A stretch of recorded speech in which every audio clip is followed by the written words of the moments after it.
Bismillahirrahmanirrahim. Assalamualaikum warahmatullahi wabarakatuh. Kali ini yang kita bahas adalah middle adulthood atau fase dewasa madya.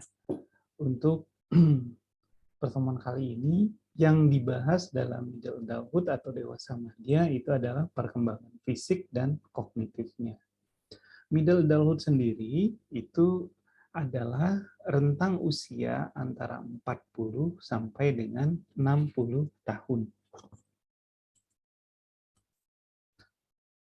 Kita mulai dengan perubahan fisiknya, perkembangan fisiknya. Jadi dalam hal perubahan fisik pada dewasa madya, maka terjadi perubahan kinerja baik sensoris dan motoris atau psikomotor, itu terjadi perubahan. Perubahan-perubahan yang terjadi adalah mulai terjadi penurunan. Perubahannya biasanya kecil, nggak signifikan, tetapi terjadi perubahan-perubahan yang mulai mulai terasa gitu ya, terasa. Jadi mulai yang tadinya fisiknya itu bagus sekali, kuat sekali, terjadi penurunan secara umum ya. Kemudian juga masalah penglihatan juga terjadi masalah yang berkaitan dengan usia. Itu ada presbiopi. Presbiopi tahu ya, presbiopi itu mata positif rabun dekat, sedangkan miopi itu rabun jauh ya mata. Biasanya makanya di usia ini dewasa madya ini biasanya menggunakan kacamata. Kacamatanya 2, plus dan min ya, presbiopi dan miopi.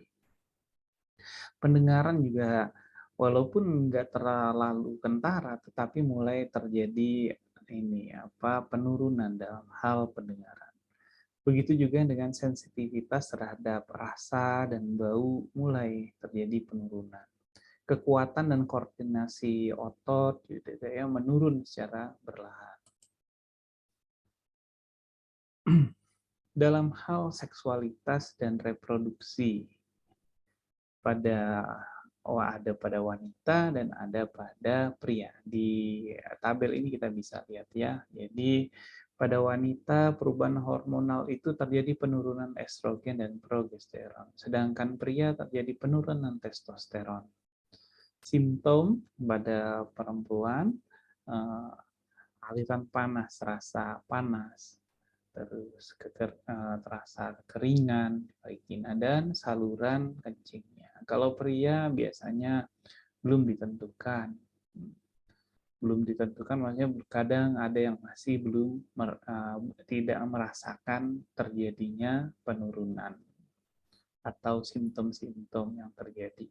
Perubahan seksual katanya untuk wanita terjadi penurunan. Kemudian pada pria juga sama, terjadi penurunan ereksi yang biasanya terjadi setiap pagi ya, itu mulai terjadi penurunan. Kemudian juga ada risiko disfungsi ereksi. Namun hal ini juga terkait dengan kondisi kesehatan juga. Kemampuan reproduksi biasanya pada wanita ini berakhir karena ada yang namanya menopause. Menopause itu biasanya di usia ini ya, usia dewasa madya ini. Pada pria terjadi penurunan, tapi kemampuan reproduksinya masih tetap ada.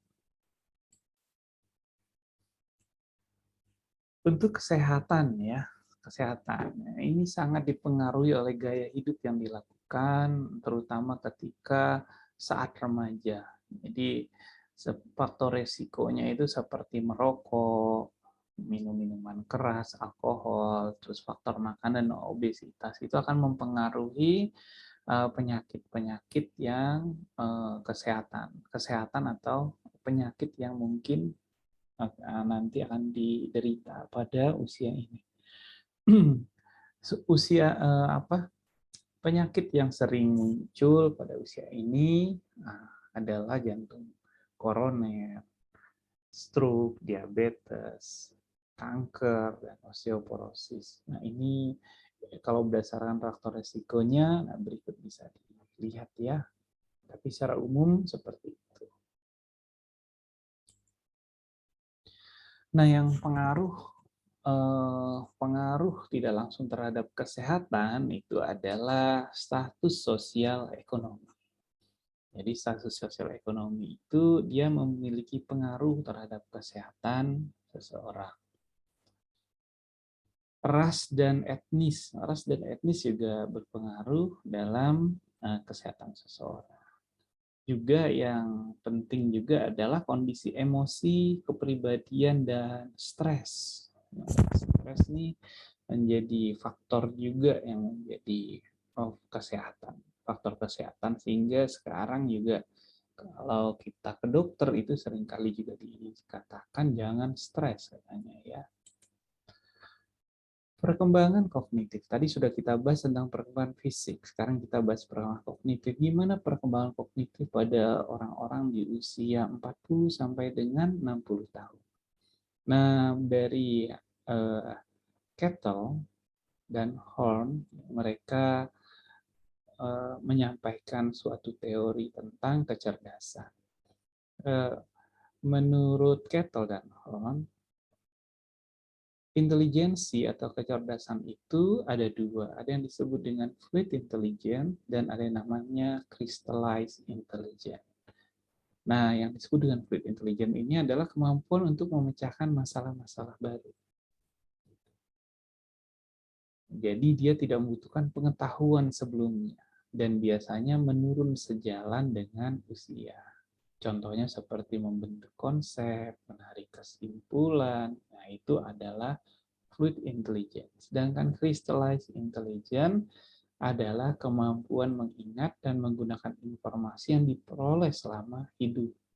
Jadi crystallized intelligence ini tergantung pada pendidikan, pengalaman, dan dia terus bertahan atau bahkan meningkat dengan seiring dengan usia. Jadi sederhananya kalau kita ambil kesimpulan ya, pada dewasa awal, dewasa menengah, maka crystallized intelligence-nya itu semakin meningkat. Sedangkan fluid intelligence itu mulai terjadi penurunan.